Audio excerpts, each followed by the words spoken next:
சிவலிங்கத்தை மிதித்த இந்த பக்தர் யார்? இது ஆந்திராவில் உள்ள ஸ்ரீ காளஹஸ்தியின் கதை. அங்கு தின்னா என்ற வேட்டைக்காரர் பக்தி விதிகளையும் விதிமுறைகளையும் கற்பித்தார். தின்னா அப்பாவி, வேதங்களை பற்றிய அறிவு இல்லாதவர். ஆனால் ஒரு நாள் காட்டில் ஒரு சிவலிங்கத்தை கண்டதும் அது தனது கடவுள் என்று நம்பினார். அது பசியாகவும் தனியாகவும் இருந்தது. தின்னா உடனடியாக சிவனை தனது கடவுளாக ஏற்றுக்கொண்டார். அவர் நாள் முழுவதும் காட்டில் வேட்டையாடுவார். வேட்டையிலிருந்து திரும்பிய பிறகு இரவின் இருட்டில் சிவலிங்கத்திற்கு வருவார். தின்னாவின் பக்தி தனித்துவமானது.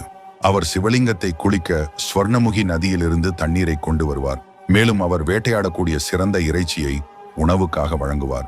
கோயில் பூசாரிகள் அதிகாலையில் வந்து சிவலிங்கத்தின் மீது கிடக்கும் இறைச்சி துண்டுகளையும் எஞ்சியவற்றையும் கண்டுபிடிப்பார்கள். கண்ணப்பாவின் புனிதமற்ற வழிபாட்டால் பூசாரிகள் மிகவும் வருத்தமடைந்து கோவிலை மீண்டும் மீண்டும் சுத்தம் செய்தனர். ஒரு இரவு சிவபெருமான் பூசாரியின் கனவில் தோன்றி, கவலைப்படாதே, மறைந்திரு, நாளை இந்த பக்தரின் உண்மையான பக்தியை நான் உனக்கு காட்டுகிறேன் என்று கூறினார். மறுநாள் இரவு பூசாரிகள் ரகசியமாக பார்த்தனர். கண்ணப்பனும் அவ்வாறே வழிபட வந்தான். திடீரென்று சிவலிங்கத்தின் வலது கண்ணிலிருந்து இரத்தம் வரத் தொடங்கியது. பீதியடைந்த அவர் மூலிகைகளை பயன்படுத்தினார். ஆனால் இரத்தம் நிற்கவில்லை. இறுதியாக படிப்பறிவில்லாத பக்தர் ஒரே ஒரு வழியை கண்டுபிடித்தார். கண்ணுக்கு ஒரு கண். அவர் தனது அம்பை எடுத்து தனது வலது கண்ணை எடுத்து சிவலிங்கத்தின் மீது வைத்தார். அதிசயமாக இரத்தம் உடனடியாக நின்றது. ஆனால் மீண்டும் சிவலிங்கத்தின் இடது கண்ணில் ரத்தம் வரத் தொடங்கியது. தனது மற்றொரு கண்ணை தியாகம் செய்ய வேண்டியிருக்கும் என்பதை கண்ணப்பா உணர்ந்தார். இருப்பினும் மற்றொரு கண்ணை அகற்றிய பிறகு கண்ணை எங்கே வைப்பது என்று நான் பார்ப்பேன் என்று நினைத்தார். தனது மற்றொரு கண்ணை அகற்றுவதற்கு முன் அதன் கண்ணை அடையாளம் காண